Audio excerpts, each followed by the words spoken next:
Now, coming to you live from atop the Lavender Town Radio Tower, it's the one, the only, PUCL Podcast.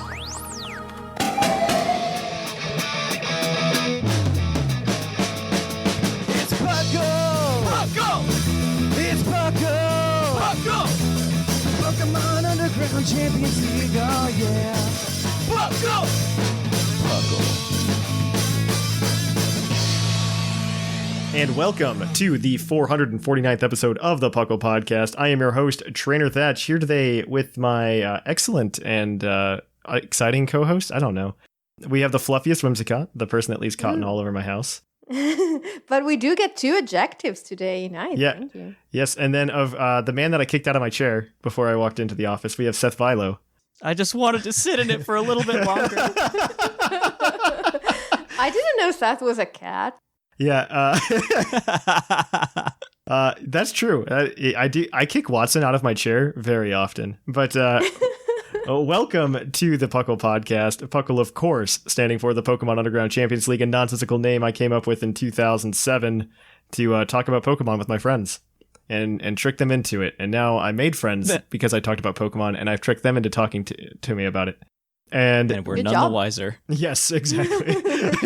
And we talk about everything here at PUCL, from the trading card game to the video game to everything quote unquote in between. I don't know what else is in between anymore.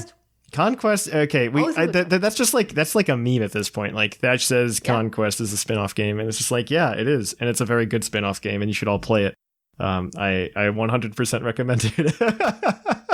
But what have you guys been up to? You both have been on the show like stupid recently. I think Whimsicott was on the show the last time I was on the show. Yes, but I've done stuff in the meantime. Okay. I've had gym battles, and That's I've true. actually had some time to progress in my red Nuzlocke.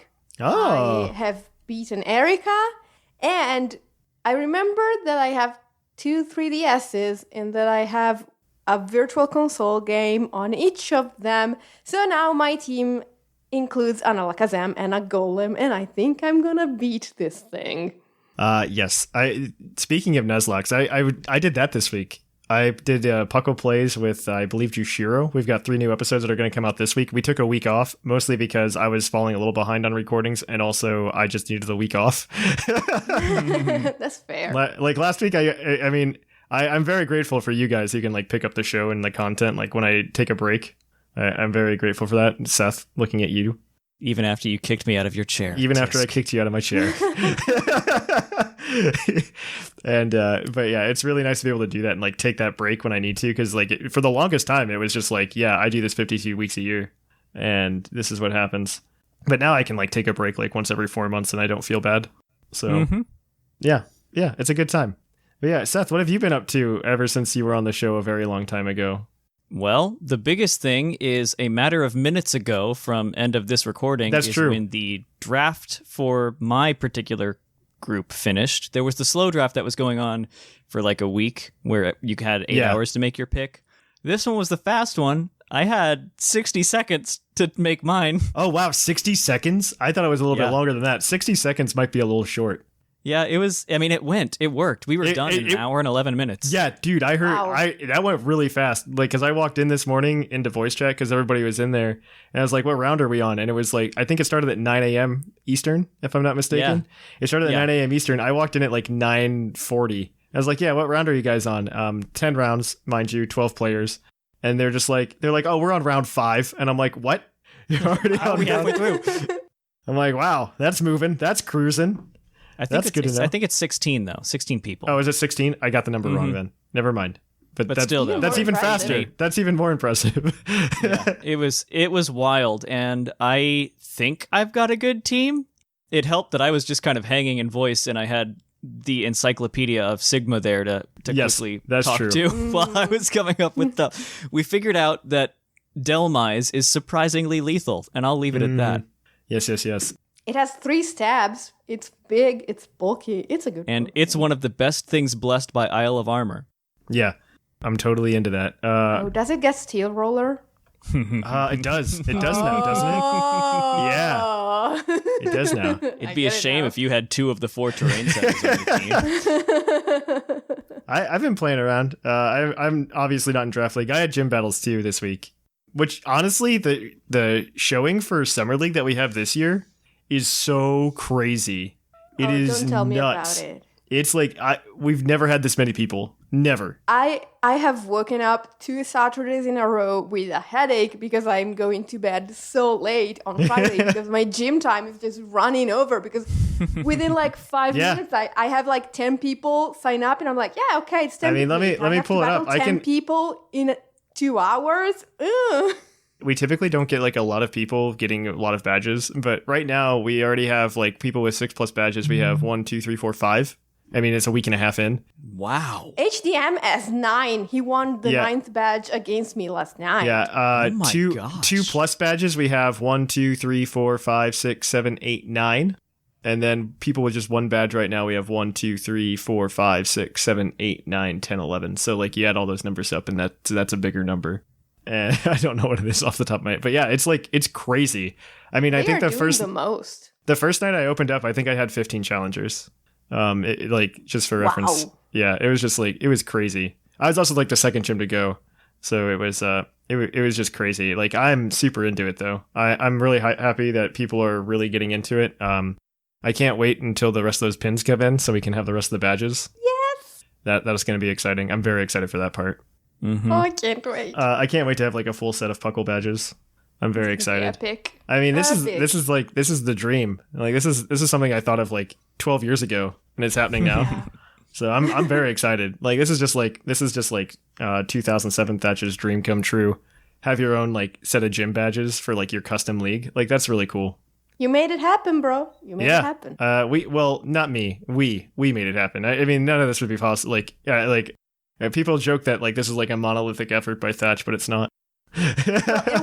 It was for a lot of years. Like it was for a lot of years. 5% you. Yeah, so I would say that, but now get a lot of credit. I don't know about that. Like it's like saying yeah, look at this really cool skyscraper thanks to the foundation. You know what I mean? Like that's how I kind of view it. It couldn't like you need both without it, though. Yeah, you need both. Yeah, like you need both. But like I mean, I'm not the skyscraper. I need you guys to be the skyscrapers. Yeah, I'm the shiny windows. In science, when you log into Google Scholar, they typically have the phrase, and this is kind of like how I like to view it. It says, "We stand on the shoulders of giants." Yes. And so that's how I view most of everything that I do. Now I've just pictured you in an Attack on Titan scenario, just looking over the wall in a Hawaiian shirt with a giant alligator standing by your side. But yeah, like we stand on the shoulders of giants, so like you can see a little bit farther because you're making progress. Like even the Patreon supporters are giants too. So. Yeah, no, absolutely. Without them, we wouldn't be able to do things like the show. Like you're listening to us now, right? And I mean, we're gushing about ourselves, and this is the number one thing I hate to do on the podcast, but it's fine. I'm sorry, I started it. It's fine. I hate gushing about ourselves. I hate podcasts about themselves, right? But like, yeah, without the Patreon supporters, we wouldn't be able to like sound as good as we sound now. Yeah. And we wouldn't be able to, like, we wouldn't have been able to make the badges. We wouldn't be able to do a lot of things. We wouldn't be able to, like, run bots constantly like we are now on the Discord server. So, I mean, there's a lot of things that were made possible because of that. And, I mean, I'm grateful because, like, this is a really cool thing we built. But, yeah, this is a good place to stop being emotional. Yeah. Sorry. Oh, it's fine. It's just like, we built a really cool Pokemon community where we can play Pokemon. And on that note, though, let's, this is a good place to stop. Let's kick it on over. There is some news to talk about. I think it's literally just Pokemon Go. So we're going to kick it on over. Let's cue that epic music.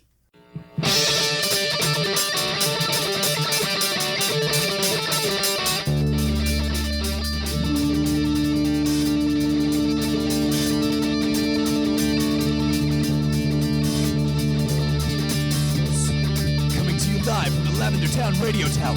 This just in. And welcome to the news. Our news this week is very Pokemon Go heavy and light otherwise.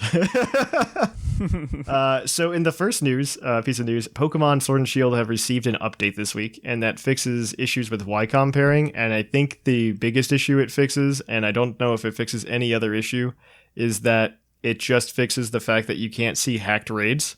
Because if some of you have paid attention to the Lycon before, you can just see like the Pokeball symbol when a person's hosting a raid. And that's because somebody's hosting a hacked raid, like a Pokemon that can't normally be in a raid. Like you could host like a Zarude raid or something like that. If you have the proper like hacking tools and stuff like that, because they haven't been as good about banning hack switches as they were prior to Pokemon, which is really odd to think about, but whatever, it's fine. I think the only reason they can find you if you have a hack switch is if you have pirated software. And most people doing Pokemon aren't pirated software, but most people before Pokemon were probably pirating software. That's my thought. Yeah, probably. Like now there's an actual, let's call it an in-game reason to hack. Yes. That's kind of sad. People would host these raids, and the problem is, like, if you would host these raids, one, you'd get banned from Pokemon for if you were the host, but if you participated in them, you also got like a 2-week ban or something. Ooh. Which was so like, first of all, if you're a kid and you don't know anything about this, like, exactly, sorry, you're gonna see something like, hey, that's new, what's that? I'm gonna click on it. Yeah, Seth wants a rude raid, like that's exactly what's happening. And it is a problem. I know that people are just like, but Thatch, you hack. I don't think anybody's saying that. But I mean, this is something I do because, like, one, I'm super nerdy and into modding consoles. I think it's the coolest thing in the entire world. I like playing with electronics and like fiddling with them, both software and hardware. And so, like, I mean, we obviously do that. That's how like our giveaway bots and stuff work. Thanks to the devs for that. And yeah, I mean, we do have this capability, but I think that's like stupid and that's breaking the game. Like PK Hex is one thing, but like this is kind of stupid. Yeah, in my opinion. Having a shortcut to stuff that you could have anyway and having stuff that you couldn't have anyway are two very different things. Exactly. I like playing within the legal confines of the game. That's my thought. But Seth, moving along, there's two things. One not exciting and the other one stupid exciting. Yeah. So the most exciting thing is that Pokemon Cafe Mix has added 30 new stages along with a lot of new Pokemon. That's true. Pokemon Cafe Mix is still a game. That has not yet touched my phone. I've downloaded it on Switch to play it for a little bit, and I don't like it. On like the Switch, it might be better on the phone. The thing I know is, a couple people have played it and liked it. I don't know though. I honestly, I'm not a fan of the gameplay. Mostly because like I'm a bigger fan of like traditional like puzzle games, and this one's more like it's got like you've got like wiggle room, which is weird, and I'm not a fan personally. Yeah, I'm a huge fan of Pictocross. Like Pictocross is my jam. Yeah, but you have to think to do that. This is not a thinking puzzle game. That's true. Sucks. I like thinking puzzle games though, but Me too. I also am probably not like the general public. I have a hard time remembering that sometimes. This isn't like bragging or anything, but like I have a PhD, right? So, like 2 to 3% of the world has like a PhD. Yeah, And you're it's just like using okay. your brain a lot, and so some things. Yeah, no, I totally get that. Use your brain seem less interesting to you. Yeah, no, I totally get that, and like I think people think differently all the time. This is not to like poop on people that otherwise are just like, well, I don't have a PhD, does Thatch hate me? No, absolutely not. I think everybody thinks differently, and it helps them do different things well. That is 100% my thought in my entire life. Yeah. That is my philosophy. What I said was dumb. Like, people use their brain a lot, but as you say, they just do it in different ways. Yeah, people think differently. And I think people are just better at doing certain things than others. Like Seth is very good at listening to me talk about this while he silently hates me and plots the hostile takeover of Puckle. You're putting a lot of words into my head there, bucko. But Seth, talk about the real exciting thing. The real exciting thing, everybody. PokemonCenter.com has new things. Normally, we don't really go into this, but there isn't a couple exceptions for this one. This is the huge exception. They have 5 different types of official Pokemon Hawaiian shirts.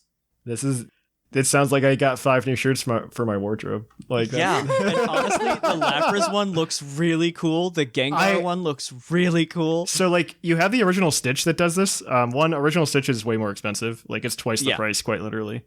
Original Stitch is going to run you like $100 a shirt. These are $50 a shirt, which is again still a little expensive, a little pricey.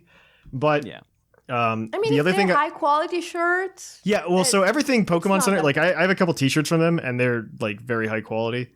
And the other thing I would like to note that I like about these versus like the original Stitch ones, and Seth, feel free to interrupt me and like say gush about them as much as you want. But the original Stitch ones, like you can only pick like one Pokemon on the design. This one has like multiple Pokemon incorporated in the design, which I absolutely love. Like one has like the Delmines. The Lapras one has Venusaur Slowbro. Yes, Executor. And me sneezing while I mute the mic. Yes. The Pikachu just has Pikachu. The Slowpoke has Slowpoke. So a lot of them do only have one Pokemon. Yeah. But then you get to the oh wow, this ocean one is cool. Holy the ocean moly. one's cool. That's probably my favorite one. I'm probably gonna buy this. I need to look at their size chart. Why did I look at this? I need to look at their size chart. Why am I adult that can buy things? Am I a medium or am I a large, Seth? I don't know. I don't know. You're filling your cart too while I read the news? Yeah. Keep going. Keep talking about this, Seth. I'm busy, okay? They all they have a couple other things that are normal, like a scarf thing, a water bottle thing that are all a part of a design. And they have a backpack that's cool. It's a camper backpack. They really seem to be in merchandise pushing the outdoor camping thing, which is kind of neat. I like it. Oh, the camper cooler? Is that what you're talking about? Is that the one you were telling me about that you liked? Not the cooler, but I like the backpack. Wait, like which backpack? At Worlds. One moment. Oh, that one. I see a fanny pack. Oh, yeah. No, I'm not. No, not. Seth, not you should get. Seth, you seem like the kind of person that would wear a fanny pack. I'm going to take that as a compliment. So you should. Oh, I see it now. There it is. I found it. But yeah, they have this awesome backpack. They've got a couple other things, but that's pretty much the extent of this news. Is that there's new stuff on PokemonCenter.com, and if all you listeners get to the backpack before I get a chance to buy one, I'm going to be incredibly mad at you. They have a cool Pikachu running jersey too. Oh my gosh! Yeah. Okay, Pokemon Center, I love you. This is the best thing that's ever happened. But yes, and let's picnic blanket. Let's pivot. Let's pivot real hard. You guys just keep playing over there in your land when Pokemon Center is a thing. I'll just be here in my European corner crying. That's so true. They have a scarf like for soccer games. Yeah. Oh my gosh, that's amazing, Seth. We should buy these. We should buy them all out. You're just turning the knife. Let's move on, though. Like move on. Said. Yes, let's move Stop on. Though. Killing Whimsicott. Let's pivot to Pokemon Go. News. What? How weird that we have Pokemon Go news in the news segment. That never happens. Anyway. The second week of the Go Fest leading event has begun. It will run until July the 15th. It focuses on battling and especially battling against Team Rocket. The timed research features Hitmonlee and Super Rocket Radar. And again, there are additional spawns that will be added to Go Fest if 1 million players on each team complete the task. I haven't done it. I haven't done it either. As a reminder, the week 3 is going to run from July 17th to July 22nd. We're just mentioning it because it starts before the next episode comes out. It focuses on friendship. It introduces Petilil. It features a Alolan Raichu. There's going to be summer-themed Pokemon in eggs and in the wild. It introduces Shiny Bellsprout. Again, the 1 million players thing. But the most important thing of all about Pokemon Go news is that there's a Whimsicott in the new loading screen. My baby is coming soon. It's tiny. You have to really look hard to see it, but it's in the middle of the screen. It's there. It's there. You mean to tell me it hasn't been in the game yet? I could have sworn it was. It's not. Every friggin' thing in Gen 5 is in the game except Whimsicott. What a fool you are, Seth. Missing too. Yeah. That's me. All right. Ghastly Community Day, though. The thing that everybody's exciting for, right? Mm-hmm.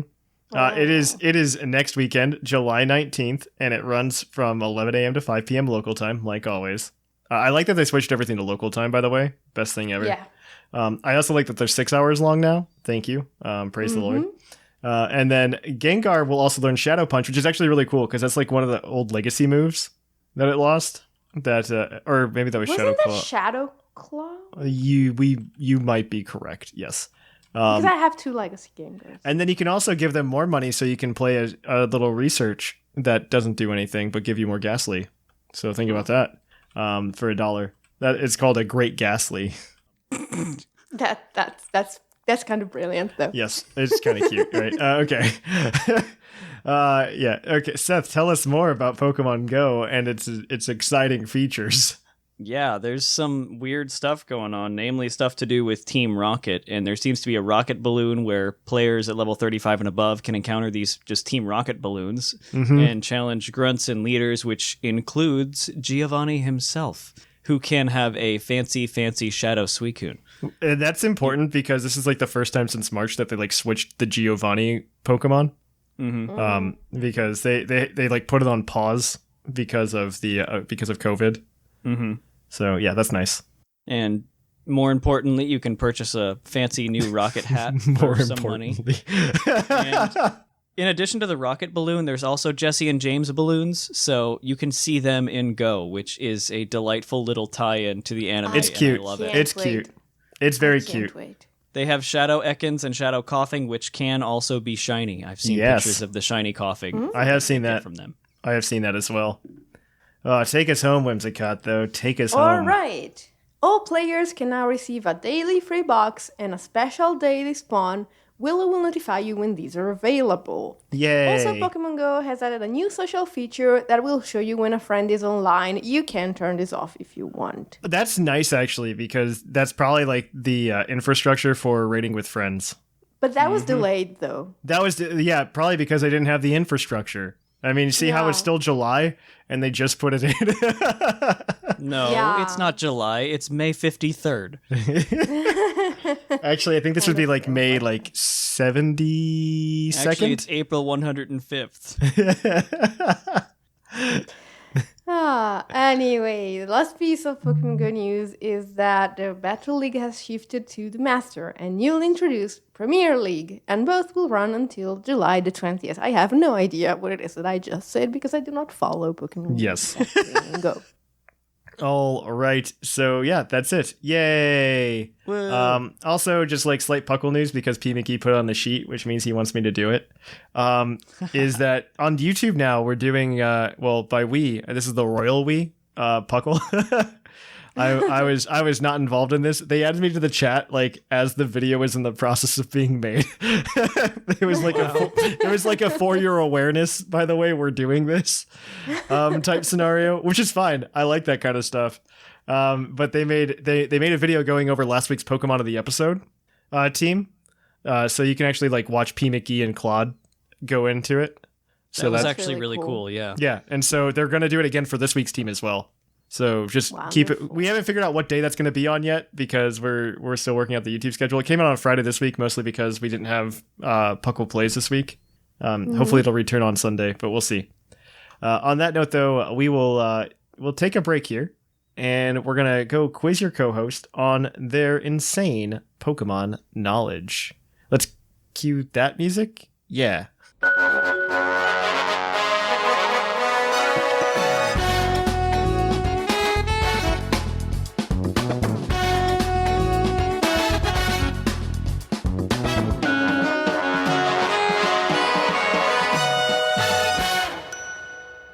And welcome to Puckle's Poke Quiz, the part of the show where we quiz your co-host on their insane knowledge. Today, Whimsicott and Seth are going to be operating together as a team to answer 5 Pokemon-themed trivia questions from you guys over on the Puckle Discord in the trivia channel, literally nowhere else.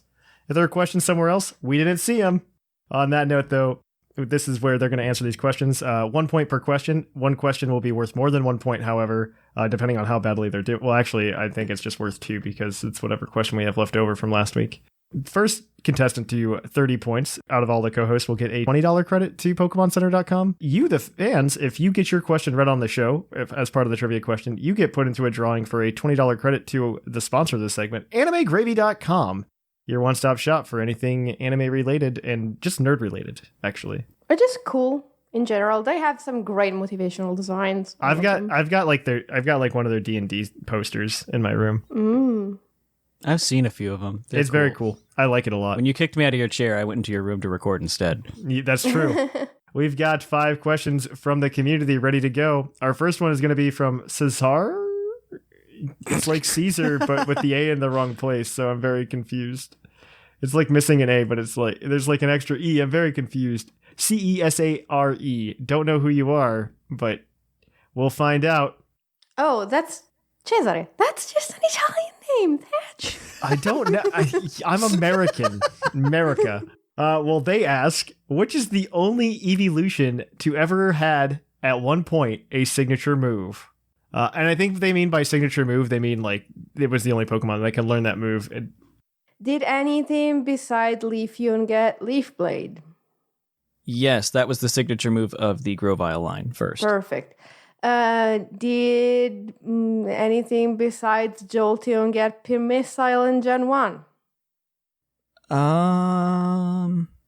Part of me wants to say Cloyster. That sounds plausible. Didn't it? Is it some weird fairy move that only Sylveon got? There's not a lot of fairy moves, and Yeah. I don't think it had any exclusive. Yeah. I don't think it was Vaporeon. That really doesn't have wide enough of a move pool to have anything, and it competes with all the waters. And I don't think it's Flareon either.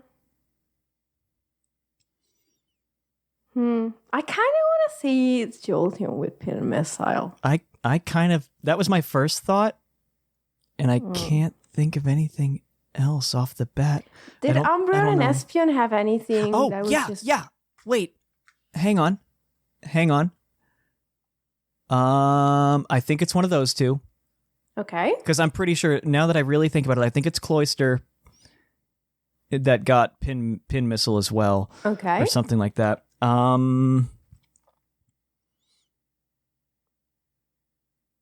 So what did Espeon or Umbreon have?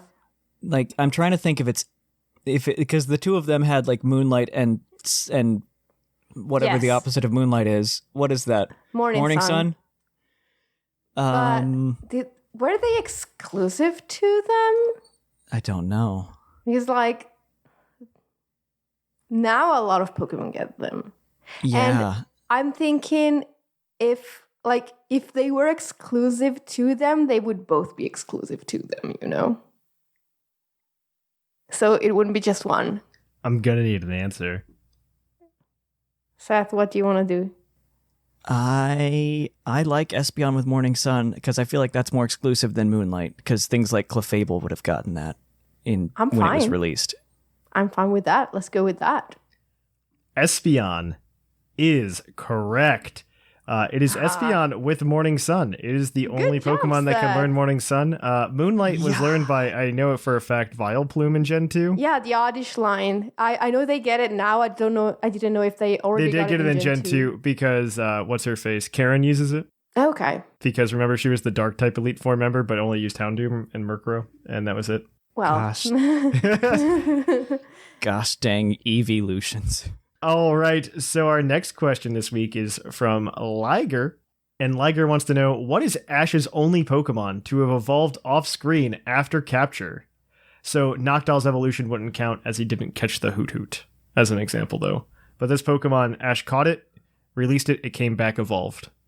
Of course, yeah, an anime question. Great. Yes. Yes, I was thinking the same thing.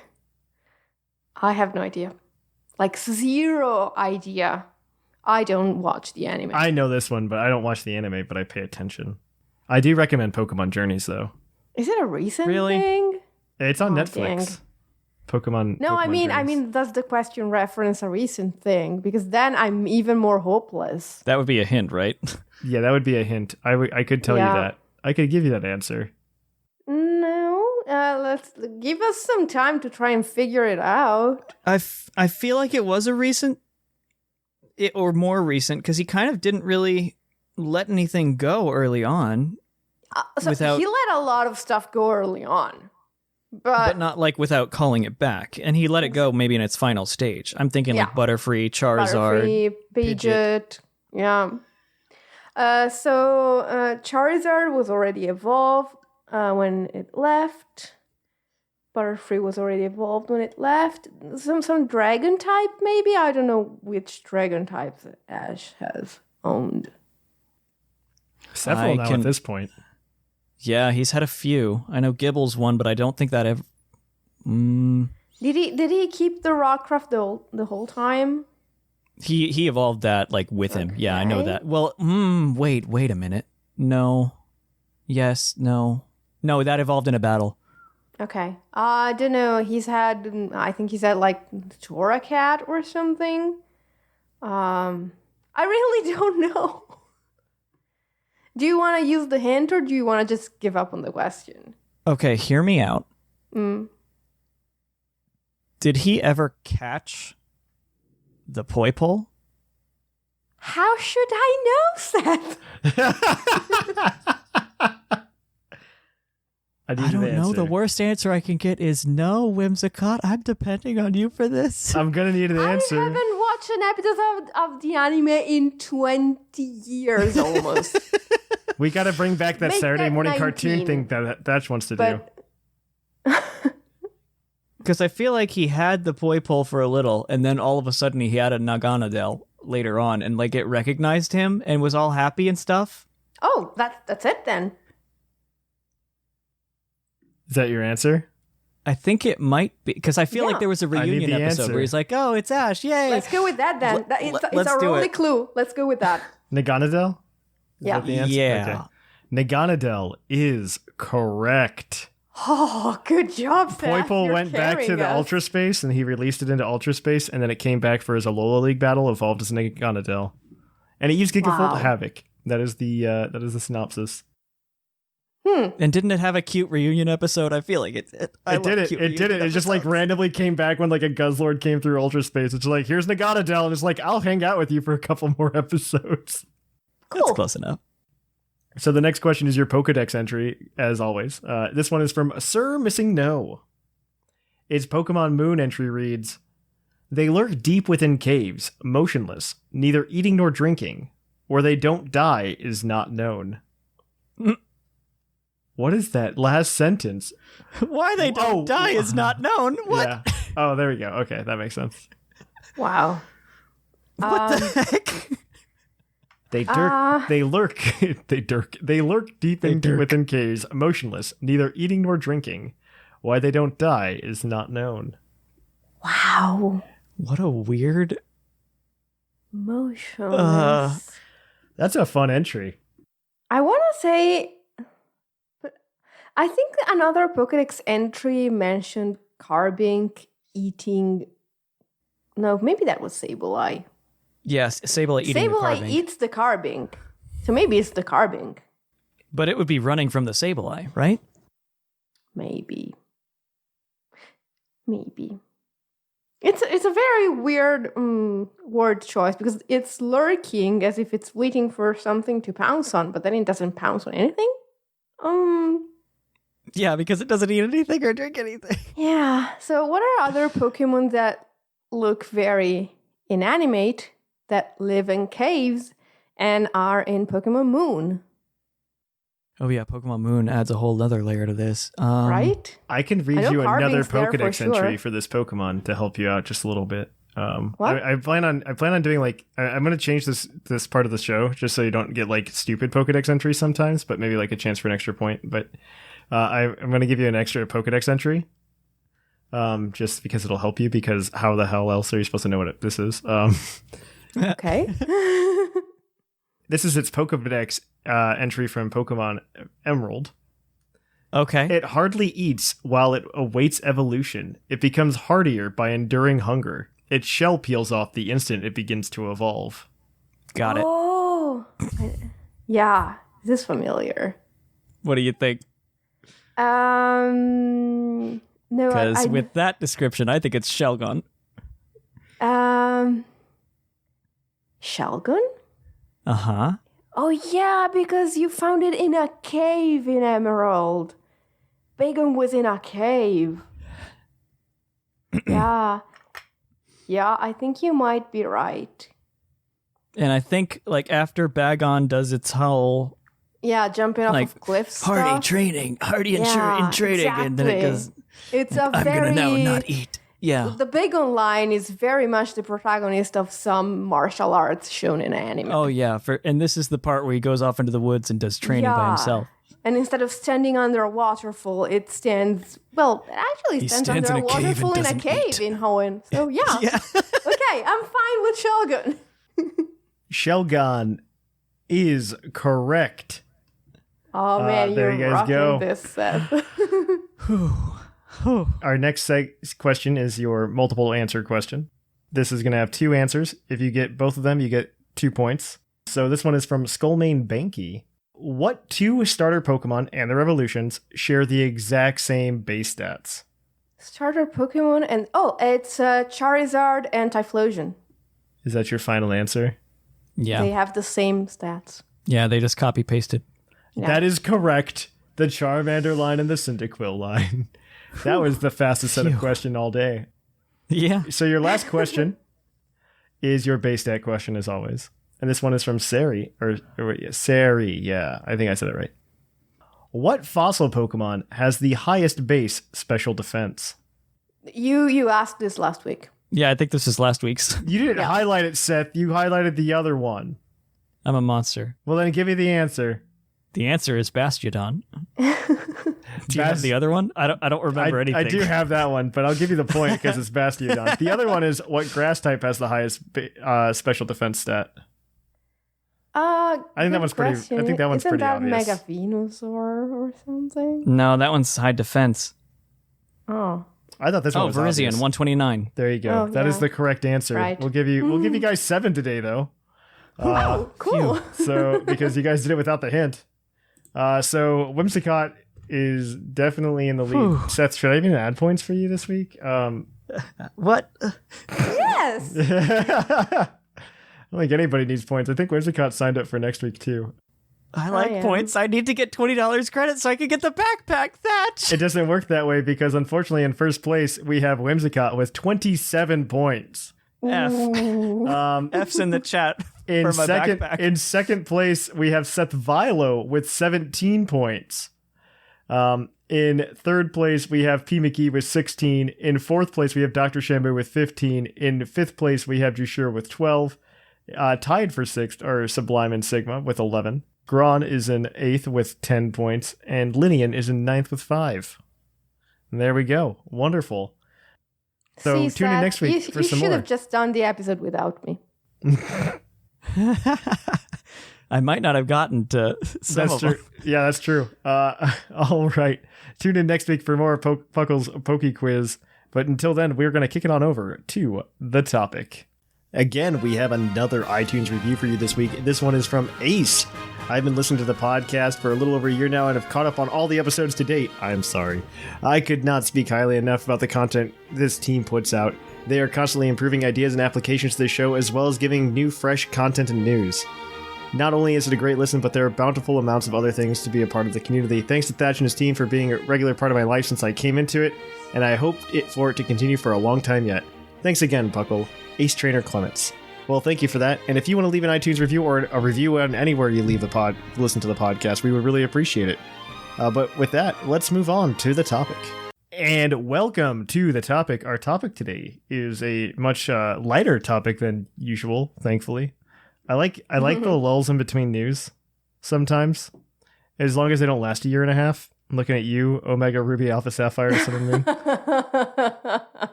I really do enjoy these because we get to talk about some fun things. And Whimsicott came up with this one this week, and she wanted to do, what was it again? It was things we thought about Pokemon and we were dead wrong about. Yeah, good example of this is the other week we learned that Type Chart did not bring together that ice or fire resisted ice until Gen 2.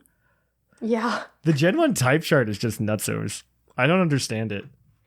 The weird part was that we all knew about bug and poison, but none of us knew about fire and ice. I didn't know about that until somebody brought it up, and you look at it and it's there. I can't believe it. It's crazy. Seth, did you know that? I did not. Yeah, right? I really did not. That right? baffles me. I did not know that until recently. That fire did not resist ice until Gen 2. If we're talking Gen, Pokemon the movie 2000, we didn't have, when Articuno fires an Ice Beam at Moltres, it could have been super effective. Oh.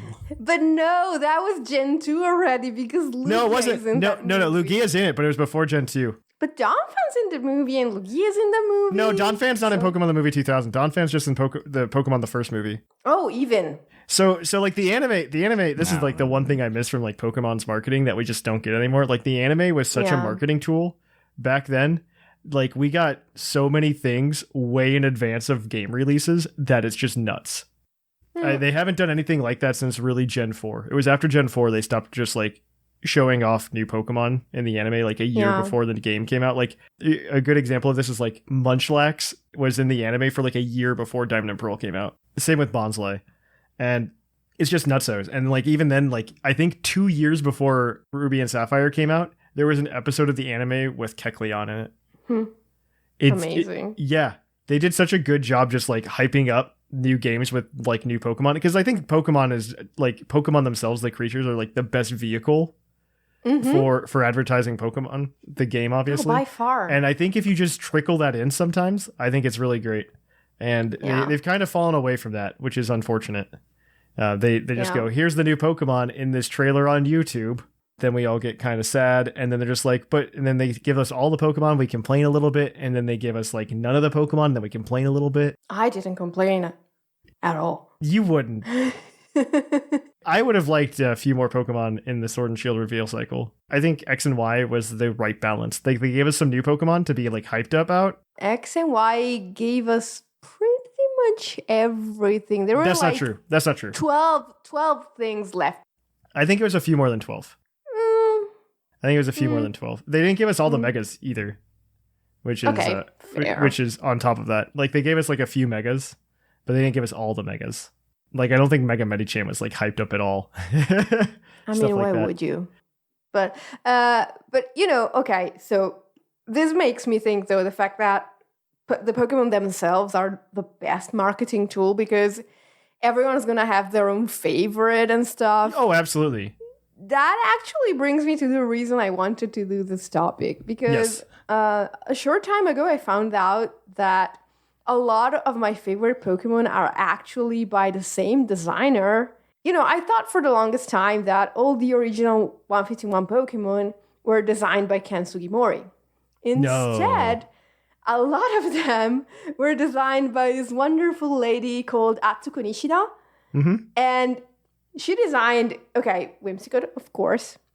She designed most of the evolutions, including, of course, she designed Vaporeon, Leafeon, Espeon, Umbreon, Glaceon, and Sylveon. Wow. Yeah. She designed Bulbasaur, the Charmander line, Squirtle and Wartortle. What? She designed the Weedle line. She designed the Oddish line, the Victreebel line, Ponyta, Rapidash, Dratini, and Dragonair, but not Dragonite, and you can see the difference. Yes. Yes, you can. She designed Petilil and Lilligant, Minccino and Cinccino, Munamusharna, and you know what? She also designed Pikachu and Raichu. Oh, yeah, that makes sense. I remember hearing about that. That's why Dragonite and Pikachu look similar. But see, it's like all the nice, cute Pokemon that Whimsicott adores are essentially. Yeah, that makes sense. You can, if you think about those Pokemon too, like you can see like the similar design characteristics. If you think about them, they have similar proportions. The eyes are kind of just two different kinds of Pokemon eyes and all that. I think that's something that's just forgotten about. It's just that other people design Pokemon. Sad.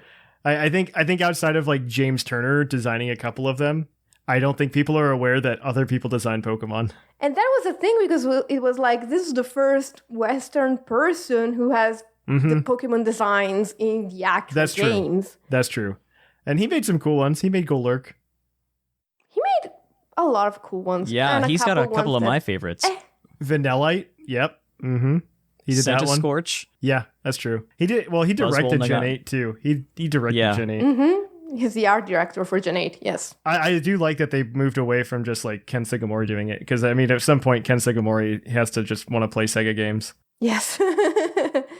He's worked a lot. He also really likes Sega games. Fun fact. Ken Sugimori in particular, he just like really loves Sega games. Cute. It's time to pass the torch to some new people. I think I do like it. I mean, like I say all the time, I think it definitely takes like a little time for any Pokemon design to like solidify in your brain as a Pokemon. Yes. But so like initially it was definitely jarring, but like now, yeah, I'm cool with Centiskorch being a Pokemon. I'm cool with Inteleon, all of the above. You know, it's definitely like solidified. Like, yeah, these are Pokemon now. Don't know about Zarude. Don't know if I'll ever feel okay about Zarude. I kind of. I mean, I still have mixed feelings about stuff like the Carkol line. The Carkol line was really cool up until Colossal. Until Colossal, Yeah. it was. But they don't look a lot like Pokemon, is what I'm saying. Roly-Poly and Carkol were really cool, and then you're just like, cool. It's just gonna evolve into like a train.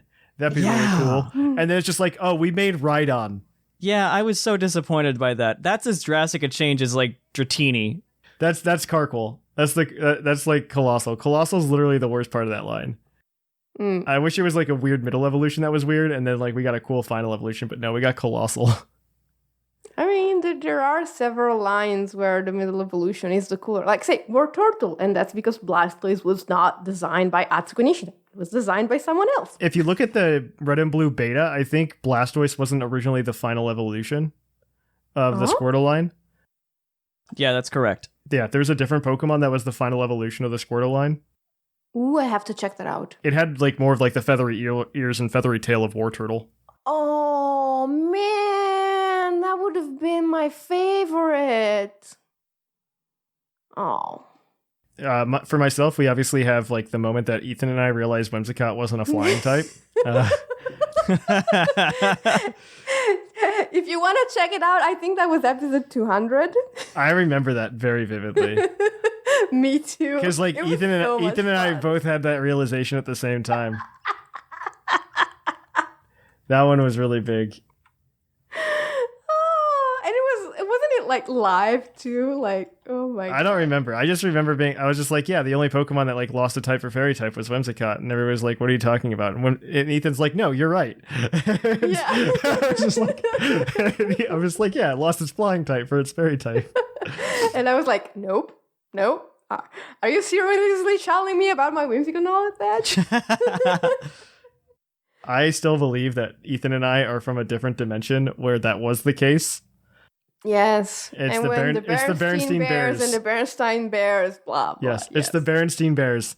And Nelson Mandela died in prison. Yeah. It's the Mandela effect. It's fine. We came from a different dimension. We kind of just bubbled in together, and it's fine. It's fine. We're here now. That's what matters. Okay, I can live with Whimsicott never being a flying type. I can live with that now. My new reality. But can you live with Meganium having never had flying? Okay, that's different. Okay, Bo's probably listening to this right now. That is a different story altogether. One, I am not the only person to have witnessed this. I'm just going to prelude this. Because if you Google it, there's a forum thread from around the same time where it happened to somebody else. Okay. And so what happened was, I remember very vividly in my Pokemon Crystal version, one day, like, opening up Fly because I needed to teach Fly to, like, my Noctowl or something. And I also got the option to teach it to my Meganium.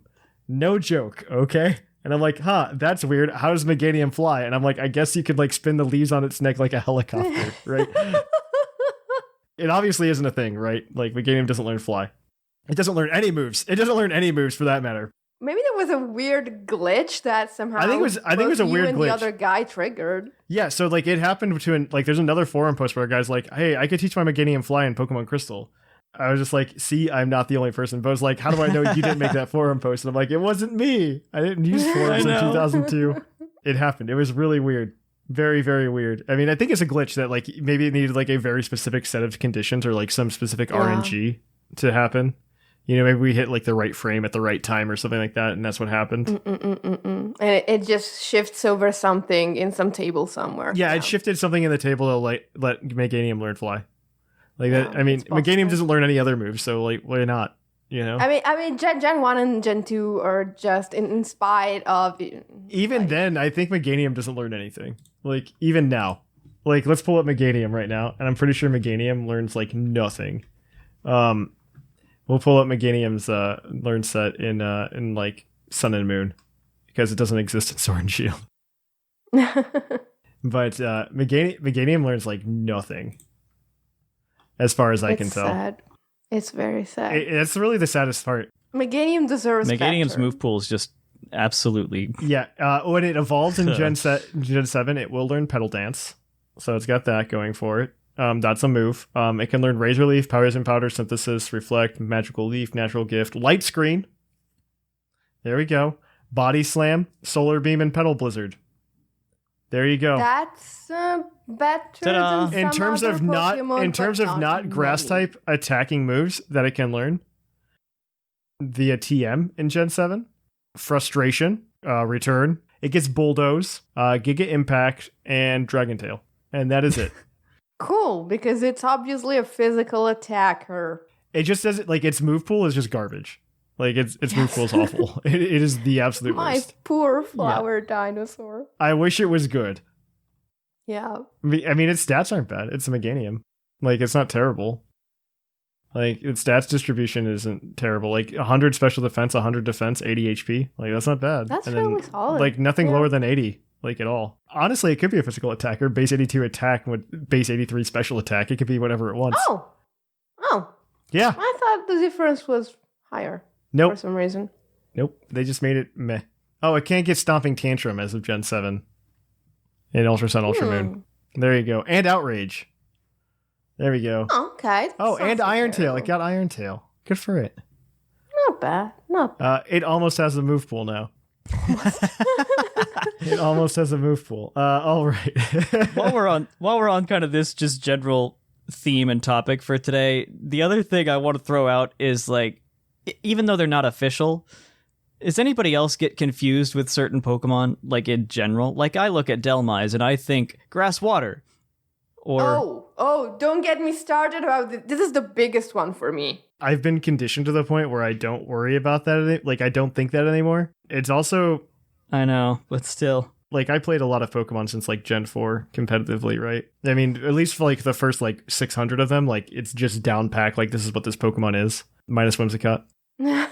Like, that's where it is. But then, like, when you get to the newer stuff, I'm not as worried anymore because, honestly, I learn a lot of Pokemon types now, like, during my playthrough. We've got that little in-game, like, this is super effective against it button. And so, like, that's how I associate my types now, is that button, because, like, I'm a little upset that we don't have that button built into Pokemon Showdown. Because I would love that. Because I do use that because there's some type chart matchups that I'm not particularly, like, I don't remember a lot. The biggest one being, like, ground and fighting. The type matchup, it's neutral both ways, by the way. Yeah. I know that. I can say that. But in my mind, when I'm doing it in practice, I don't know anymore. But it's just because pretty much every ground type in the earlier generations was also a rock type. Yeah. So, like, that's, like, one of the type matchups I'm really bad at. I'm there's, like, a couple type matchups where it's just like, does it, though? And I don't know. I remember we were recording PTU this Thursday, and I have a Breloom in that game. Yeah. And Linian was GMing, and he threatened my Breloom with a Toxtricity Sludge Bomb, and I was like, "That's fine. Who cares? It's neutral. It's easy." No, it's not. No, it's not. Because fighting I think is the one where just, like, that line on the type chart I'm just really confused about. Fighting poison and bug, I just confused myself so bad, and I was like, oh yeah, Breloom just will walk up to the Toxtricity and punch it, Yeah. and then he's like, no, it's gonna get one shot, and I'm like, what? The type chart in general, I'm just like, I mean, it's been the same now since, like, 2013. There's just, like, a couple moments where it's just like, I don't know. Like, I just don't know. But, you know, I have a confession to make. Like, Okay. I was honestly so ashamed about this that I was even iffy on, do I really bring it up? But yeah, I didn't bring it up. I am that dumb, and I have to own it. So it took me until I was, like, I want to say 33, 34 years old, because I think it happened in 2016 that I learned that Groudon is not a pure fire type. Oof. Big Yeah. oof. I was literally, no joke, it's gonna come out on PUCL Plays later this week, but Jushir and I were talking while we were playing the game, and he goes, so I'm a native Spanish speaker, and he goes, and I just realized the uno dos tres and uno zapdos moltres.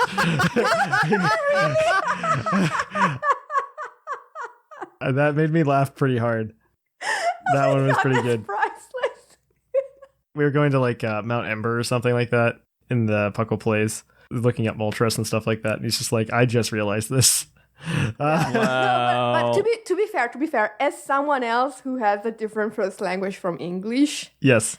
the Pokemon names they just become their own little language.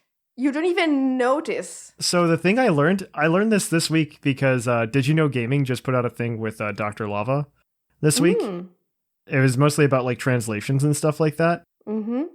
I found out, I didn't know this until recently, but like only like 4 versions of the Pokemon names exist despite there being 6 different translations. There were 6 The original, German, French, and like Chinese and Korean. The original 6 languages that it came out with were Japanese, English, French, German, Italian, and Spanish. Oh, but Italian and Spanish don't translate the Pokemon names. No, and so what happened was Italian and Spanish, that was the first game that Nintendo ever translated into Italian and Spanish. Oh, I didn't know that. Because of that, they didn't take the time to translate the Pokemon names.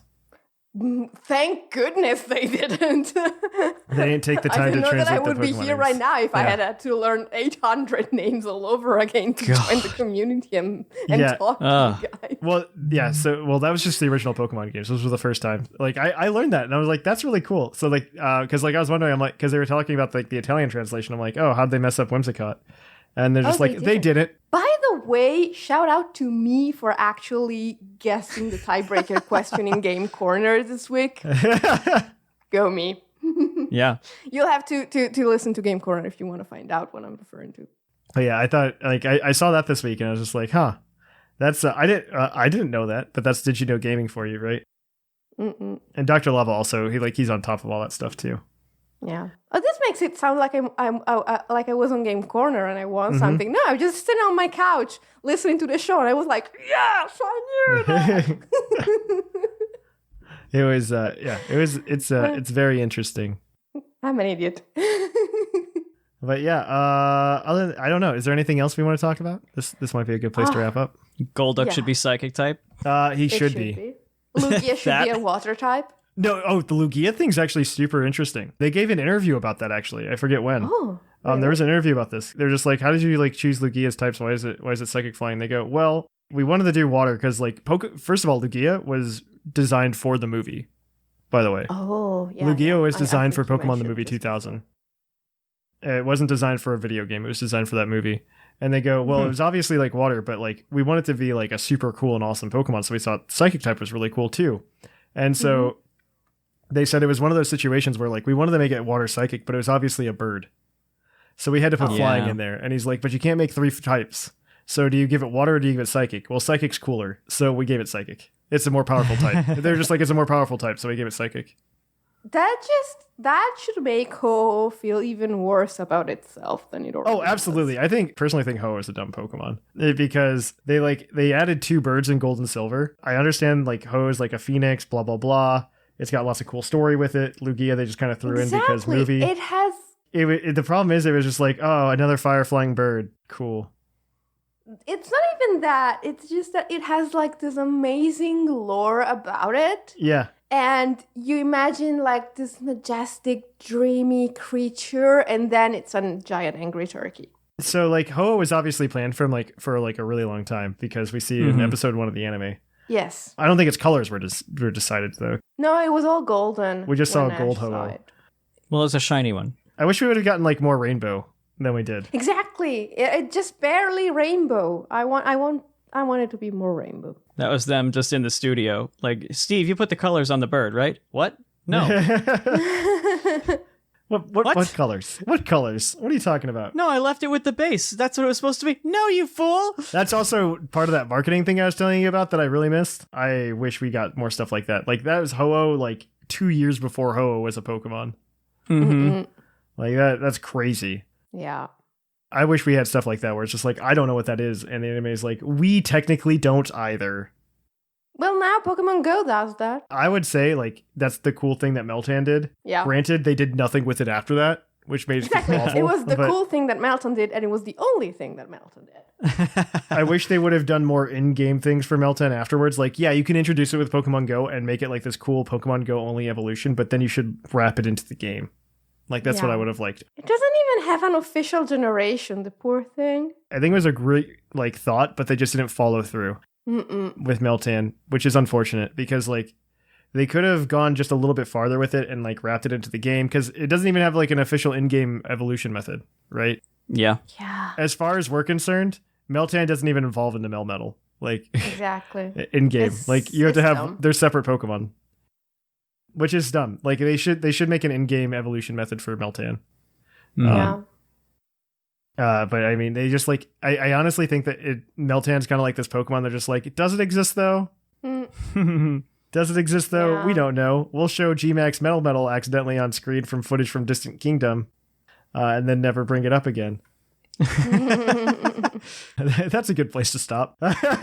Let's kick it on over, guys, after this short break and do the Pokemon of the episode. But thanks for listening, guys. We're going to kick it on over now to the Pokemon of the episode. We'll catch you on the flip-flop. That's the right segue.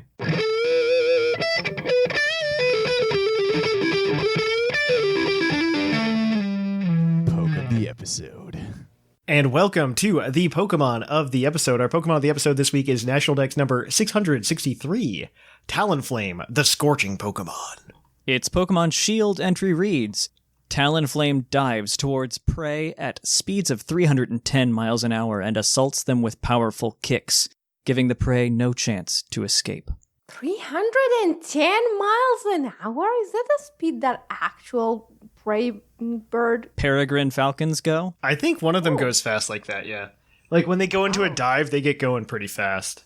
Oh, I know. It just sounds like if that was kilometers per hour, I would believe it. Miles? Yes. I'm starting to get iffy on. No, I think something goes that fast. Okay, cool. Base stats for Talonflame, by the way, not terrible. Well, no, they are, actually, but everything but its speed. Its speed's like base 126, which is really fast. It's speedy. The problem is, and this is the thing that everybody should always remember about Talonflame so you're not scared of it, its base attack is 81. Yeah, it doesn't really do much without a Swords Dance. Yeah, it needs a Swords Dance or it doesn't do anything. Base HP of 78, base defense of 71, base special attack of 74, and base special defense of 69. It still does get that exclusive. Oh, I don't know if it's exclusive anymore, but it gets Gale Wings. It is still exclusive, yes. It is the only Pokemon that has a guaranteed priority Dynamax move. Yeah, so the cool thing about that is with Dynamax, it meshes well because for the history of Gale Wings, OP in Gen 6, Gen 7 nerfed it to the wall, and then Gen 7 in a Dynamax world, it's actually like it gets a couple more turns of survivability because Gale Wings, the way it works now compared to Gen 8 or Gen 6, because we never talked about it in Gen 7, is you need to have full HP for it to give you priority. And typically the move that Talonflame will use Gale Wings with is Brave Bird, which gets recoil damage. Exactly. And so then you only get one Brave Bird instead of being able to just spam Brave Bird forever like you could in Gen 6. I think somebody used to go to Anything Goes, the Anything Goes tier in Gen 6, and you just bring 6 Talonflame. And I think that was like one of the top teams. Like, no joke. See, Talonflame was the bane of my existence. Imagine being Whimsicott. You have Prankster. You're sitting pretty at 116 base speed. And then this bloody thing comes in. It has 2 types that are super effective on you. One of them gets priority moves. And it will always outspeed your priority sub, your priority cotton guard. This thing is the devil. Yep. And Gen 8 made it even better because in Gen 7 it just stunk because you lost Gale Wings if you got hit by any form of hazard or something like that, namely Stealth Rock. Mm-hmm. With heavy-duty boots, that's no longer a concern. Exactly. Like, you're one way to say, okay, I have put up Stealth Rocks. Unless they defog or rapid spin, I've taken care of the Talonflame threat. No more. Yep. It's so yeah, we have a team today. This is BSS, so you can use Talonflame in all of its glory. And so the first member of this team is obviously Talonflame, which is the way to run it. It's got heavy duty boots. I don't think it's necessary to have heavy duty boots in Gen 8 BSS, but you do occasionally see stealth rocks. It occasionally happens. It does happen. I also don't know what other item you're going to put on Talonflame because you don't want to use Life Orb so you don't lose health, and then Gale Wings doesn't activate when you go big. Mm-mm. And yeah, so like heavy duty boots is probably just like a solid option because what else are you going to run? Right? No item acrobatics. That's the only other thing. That's the only other thing you could probably get away with. And so this is Swords Dance, Taunt, Flare Blitz, Brave Bird. This is just Talonflame. Like I don't know how else to describe it. This is Talonflame. It's gonna do Talonflame things. To back it up though, you also have a Porygon 2. So you can. This team's actually really cool. This is almost an OU team. Like almost. This is almost an OU team. I got confused looking at it. Very honestly. This is almost an OU team. It's got a Porygon 2, obviously holding Eviolite. I don't know what else it would hold. Traces the ability because I don't know what else you would run. Download is actually very good in BSS. Download's okay.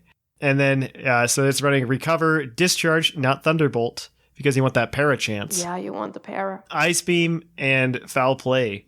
And that's Porygon 2. That is a Porygon 2. Yeah, it gets Foul Play. I don't know how else to do it. But Seth, tell us more about these next two. Yeah, sure. Next up, we've got Rapid Strike Urshifu holding a Choice Band because that's just what they do. I'd like Choice Scarf on it, personally. I think Choice Scarf is like the number one item in BSS right now on Urshifu Rapid Strike. Uh-huh. It's pretty good between the two, and you could do that for speed control here, but you kind of have Talonflame for that, so you just want something to crack things open. That's true. So its moveset is Iron Head, U-Turn, and then, of course, Surging Strikes and Close Combat. Just some stab, some coverage, some bouncing. It's a lethal boy, especially Surging Strikes in this format, because Mimikyu is kind of fun here. Mm-mm. So it can crack through a Mimikyu just by hitting it multiple times. Mm-hmm. Next Pokemon is a Ferrothorn, holding Leftovers because it's a Ferrothorn. Its doing moveset Ferrothorn things. Doing Ferrothorn things, exactly. Its moveset is Gyro Ball, Leech Seed, Knock Off, and Protect. So, kind of cool. It's lets nice. You bop Dragapults. It lets you bop a lot of things. Like with Ferrothorn being like one of the few Pokemon that has knockoff still. Mm-hmm. It's not nice. anymore.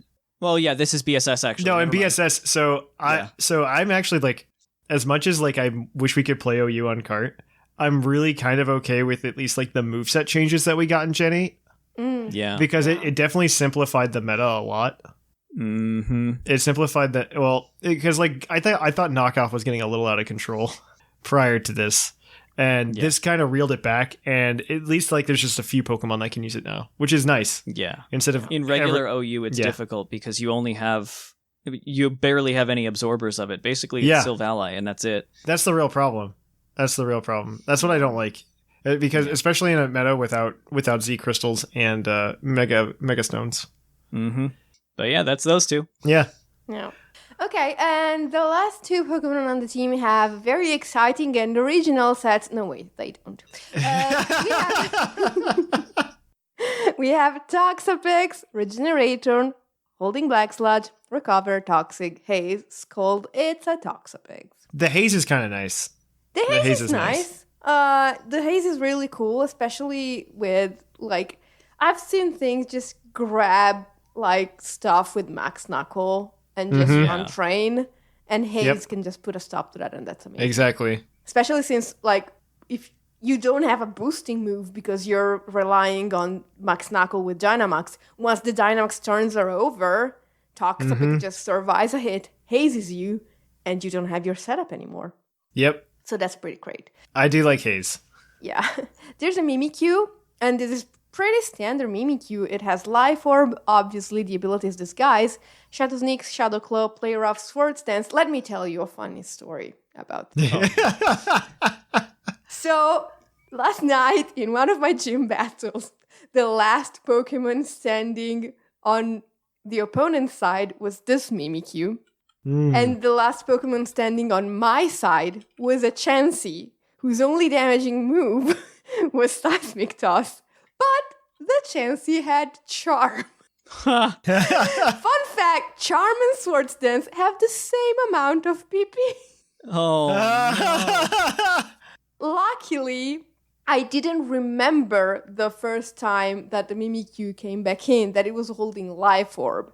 So I kind of missed the turn on my strategy. And at one point, he was able to bring it to a point where Mimikyu was doing slightly more than 50% to a Chansey. Oh, no. But that almost became the longest battle ever. It was like, wait, okay, I've lost. No, wait, he's holding Life Orb. I can make it kill itself. And at that moment, I understood how Seth Vilo feels every day of its life. Like, Welcome to my kingdom. Yes. Have you seen my draft team? Get ready. I've played a couple matches with Talonflame, or with this team in general. It's okay. I probably need to play with it a little bit more just to get a handle on it, but it's definitely fun because you don't see Talonflame that much. I'm not used to it, at least, after seeing it gone after Gen 7. Yeah. Just completely drove it into the ground. So it is fun to like see Talonflame come back. You can go big with it. You can get some max airstreams off. That's a lot of fun. I definitely recommend it. The code will, as always, be in the Discord. You can go grab it. Maybe if I say it here, somebody will pause the show and try to catch it. So it's 0000. That's 4, right? 0003K56TCT. There you go. Yeah, somebody typed that in, I'm sure. All right. So on that note, though, guys, we are going to kick it on over to the... Oh, also, don't forget, there's a YouTube video with this later this week on our YouTube channel where P. McGee and Claude9 will teach you how to play it. On that note, though, we are going to kick it on over to the mailbag. It's mail time! Send in your emails! Mail! And welcome to the mailbag. Our mailbag this week is brought to you by Green Toros, the energy drink that gives you hooves. Hooves! And this is the part of the show where you guys can have your emails read on the show. You just send them into to us at puclpodcast@gmail.com. We typically have a prompt. Seth's prompt last week, I think, was what was your competitive journey? We got a lot of answers. We're only going to read 3 of them. And Thatch is seriously going to start that YouTube series where we read unread emails on YouTube because that needs to happen. There's so many emails this week, and I want to give you guys just like your moment in the sun, right? And I want people to know that like I do read all of them, by the way. Like I read all of them. I don't know if you believe me, but I do. I believe you. I don't know that you count, to be fair. So our first email is going to be this week from HDM2000 on the Discord. Yeah. He says, "Hello, Puckle crew. HDM2000 here. I know you gave a question to answer in our emails, but I don't have much to say regarding that subject. I can say, though, that I've been absolutely enjoying my experience participating in the Summer League." I know you did. We had and I believe he got his 9th badge off of me. That's just in 2 weeks. That's amazing, my man. Great battle.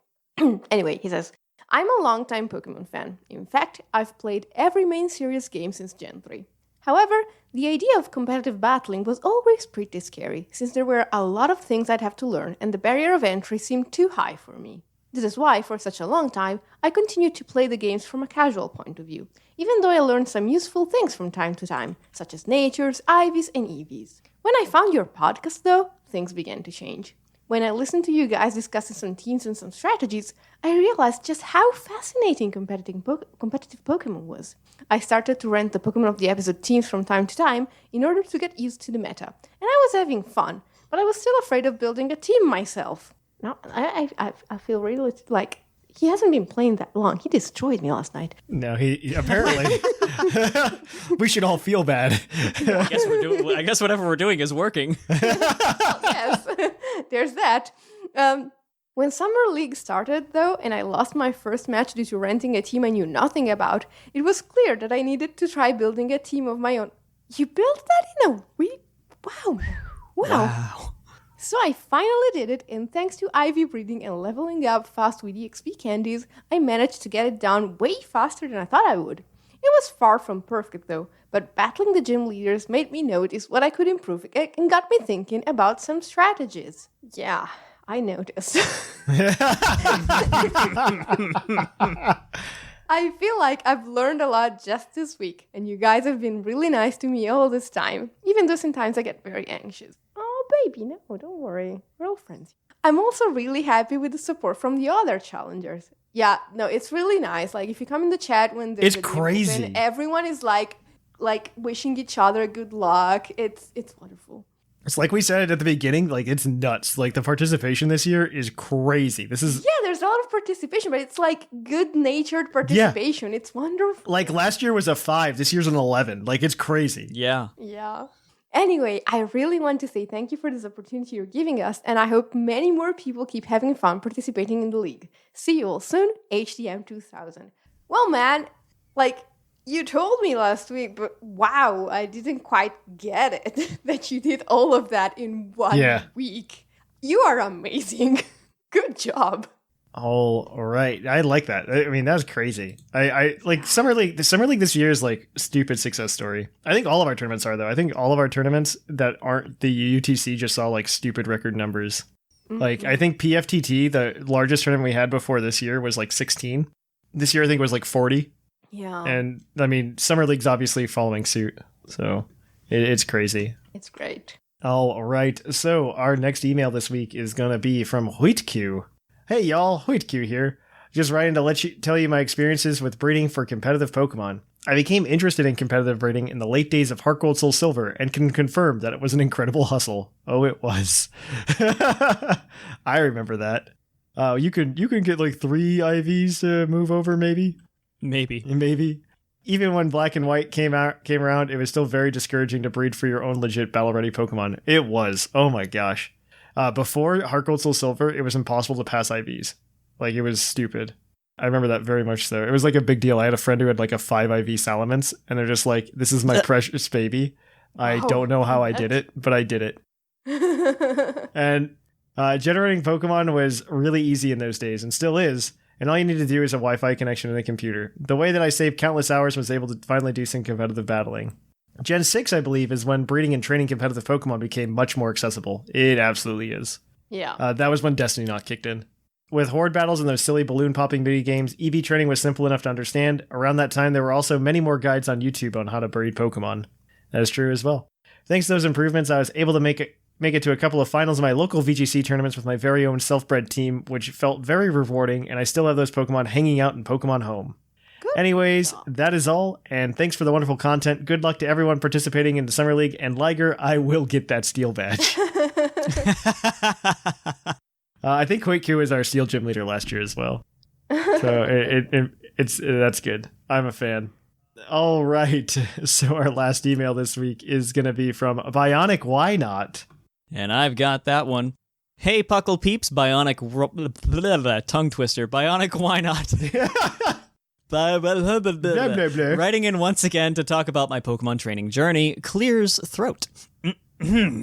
My Pokemon battling journey began a long, long time ago in 2013. I had bought a copy of Pokemon Platinum on eBay for $4, so quite a steal if you ask me. It absolutely is. After beating the game, I started off kinda cheating. There is a battle facility called the Battle Factory where you can rent other Pokemon at level 100, so I studied their stats, abilities, movesets, things like that.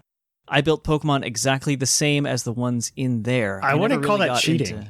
Yeah, I mean, it's using your references. It's actually that's actually like a great way to learn. Like I think that's just a really good way to learn. Like I said, it's the standing on the shoulders of giants. Yeah. Like it just really comes back to that. Like we only can make progress by it helps to learn. Like, what's the point of reinventing the wheel if the wheel's already there? You don't need to reinvent it. You can just make a better wheel. Exactly. Right? Just do that with rubber and steel. All right, but I'm sorry I interrupted you, Seth. Keep going. You're fine. You're fine. He keeps going. I never really got into online battling with random people, but I would battle with friends and family, and I would destroy them. I would sweep their teams with nothing but a Crobat. It got so bad that I got a bit of an ego. The main reason my mom won't battle me with cards anymore, or anyone else for that matter. Oh, I feel that pain. My family has started refusing to play Trivial Pursuit with me. Did anybody? Does anybody else remember like when they figured out EV training before their friends? Yeah. Because I remember that, and I just remember. I remember one day I was battling. Like we had one friend who would beat me all the time before like I figured out EV training, because he would just like bring legends all the time, and I would try to like make fun teams instead. And then I figured out EV training. And I just remember the first time we played when I figured it out, he got like walled by a Ludicolo, and he's like bringing like Raikos and like stuff, and like this Ludicolo's just like walling the crap out of him. Was it like your British Ludicolo? He got so frustrated. Oh my god! I was the scourge of my Boy Scout troop. Whenever we would get together and could have our actual electronics on on like a event or something like that. It was like I was the god among them. It was so funny. And it's only because I knew EVs and IVs and all that kind of stuff. They hadn't gotten that yet. Well, I mean, I didn't get it until like the end of Gen 3, beginning of Gen 4, you know? Yeah. But like once I got that, I think I talked about this on the show not too long ago, but like the moment it really clicked for me was like I did EV training like the old way. I don't know that I can understand EVs now. I don't know that I would have been able to comprehend it. But like I remember doing it the old way, and like the Pokemon leveled up and it had like a plus 64 to a stat. Yeah. Oh god. I was like, oh, that's how this works. and so like it made sense after that. Yeah. Anyway, anyone else for that matter? Then I was humbled by my dad. Oh, and his Metagross in Pokemon Go. Soon after. Sounds like a really cool family. This Right? family sounds nuts. I love I it. wish my parents would play Pokemon with me. Anyway, soon after I got my old Pokemon Black save out and made a team to battle with, but little did I know, they shut down the servers. I was heartbroken, but I persevered. I built up a strong team in Pokemon Go, and now I sweep teams once more. But I have learned my lesson about flaunting my Pokemon, and instead, I brag about how much rare candy I have. Signing off, Bionic, why not? So Great. the other thing, fun fact, so Nintendo shut down the servers, but there are still servers. Yeah. You can look it up online. And there's still people playing, both Black and White and like Diamond and Pearl, like the DS servers. There are still people playing. I forget exactly how to hook up to them. If you come to the Discord and you tag Oshawott, he'll tell you. If you tag Uncle Oshawott will tell you. So I think that's it. But yeah, thank you to everybody sending emails. Like I said, we're gonna do like one massive episode of like the past 3 weeks of unread emails. And we're gonna do one massive episode. Then we'll start doing it every week. We'll do unread emails on YouTube, where me and another co-host will sit down and go through some emails and talk about it. But yeah, thank you for that. Next week, if you want to email us at puclpodcast@gmail.com, let us know that one thing that you learned about Pokemon far too late. We would love to hear your flying type Whimsicott story. We all have those moments though, because the game is like complex enough that you can have those issues, type charts, everything like that. Other than that though, until next week, you should check us out on social media Thatch. over at Twitter. Thatch. Oh, Green Taurus badge. Okay, yeah. Just got slipped a note from the sponsor. They're getting kind of angry that you forget every week. I forget every week. That's fine. I made them News who from they our are. sponsors. I made them. News from our spot. Get your head in the game. That's why is there a Tauros in here? It looks He seems angry. very strong and very angry. Very angry. It's like he had very green and very. I think its ability might be anger point. That yeah. Give It up still on that. has Green Taurus, the energy drink that still has less vitamin B12 than G Fuel. So, for the record, I will say this on the record: I do not support G Fuel for a lot of reasons. You don't say. For a lot of reasons, but we can talk about that another day in depth. But yes, the Green Taurus badge. I don't know which one did you guys like the best. I thought they were all good. Oh. HDM's. You know what? I like HDM only because he had a really good too. Summer League story. Yeah. Yeah. HDM, Like you a get the Green rags to Taurus riches badge. kind of thing. Yeah, you That was get beautiful. the badge. Just remind somebody. On that note, though, we were next week. Until next week, you could keep up with us. One, you can come to Discord, hang out with us, and get your Green Taurus badge and do other cool things. Two, you can follow us over on social media over at Twitter, Facebook, Tumblr, and Instagram. That's the other one. Those are 4. And then you can, of course, do all of the other cool things that we do, like come to Twitch at twitch.tv/thepuclpodcast, where I typically stream at least on Thursdays, if not another day. I'm still working out my schedule, so that works out much better. Mhm. I like streaming, and I like hanging out with you guys when I stream. So I really like doing that. So we'll do that. And I know they're going to start doing some Draft League content over the weekends as Oh, well. boy. Mm-hmm. Cool. So if you're into the Draft League, you can do that. And then if you want to, go over to YouTube, watch Puckle Plays, watch the Pokemon of the Episode thing, youtube.com/PucklePodcast. Twitch is twitch.tv/thepuclpodcast. If you want to support the show, go over to Twitch, drop a Twitch Prime subscription. It's always appreciated. If not, you go over to TeePublic, buy anything you find over there. Go to Vite Ramen and use code PUCL for 10% off at checkout. And we get a little bit of a kickback from that as well. And then you can, of course, more importantly, go over to our Patreon at patreon.com/puclpodcast, get cool access to things, get priority to other things that we do, some other content. I think we're working on, depending on how this meeting goes that Seth and I are about to have, there might be more opportunities for patrons to do things in the near future. So on that note, though, I think that's everything that we usually go over. So here in the Lavender Town Radio Tower, I've been Trainer Thatch. I have been the Fluffiest. And I continue to be Seth Vilo. And it's closing time.